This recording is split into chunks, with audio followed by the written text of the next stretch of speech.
শ্রীকৃষ্ণ মৃদু হেসে বললেন, হে রাজা, তুমি ঠিক বলছো, তোমার সন্তান অক্ষম জন্মেছে। কিন্তু তুমি কি জানো কেন তার জন্ম এমনভাবে হলো?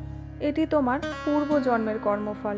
তোমার অতীত জীবনের কর্মফলই তোমার বর্তমান জীবনে প্রতিফলিত হয়েছে। এই ঘটনা তোমার ও তোমার সন্তানের পূর্বজন্মের কর্মের সঙ্গে যুক্ত। জন্ম ও মৃত্যু, জীবনের উত্থান পতন পূর্ব নির্ধারিত হলেও আমরা যে কর্ম করি তা আমাদের ভাগ্যকে বদলাতে সক্ষম।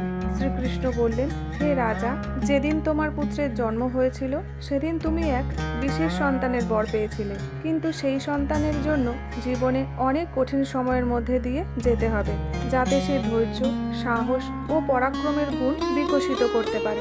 শ্রীকৃষ্ণ বললেন, হে রাজা, ভাগ্য ও কর্মের মধ্যে গভীর সম্পর্ক আছে। আমাদের কর্ম আমাদের ভাগ্যের নির্মাতা। এই জন্যই জীবনে সবসময় আমাদের ধর্ম ও সত্যের পথে চলা উচিত। হে রাজা, তোমার জীবনে যা কিছু ঘটছে তা তোমার পূর্বজন্মের কর্মফল। তোমার পুত্র অক্ষম জন্মেছে কারণ এটি তার আত্মার পূর্বজন্মের কর্ম।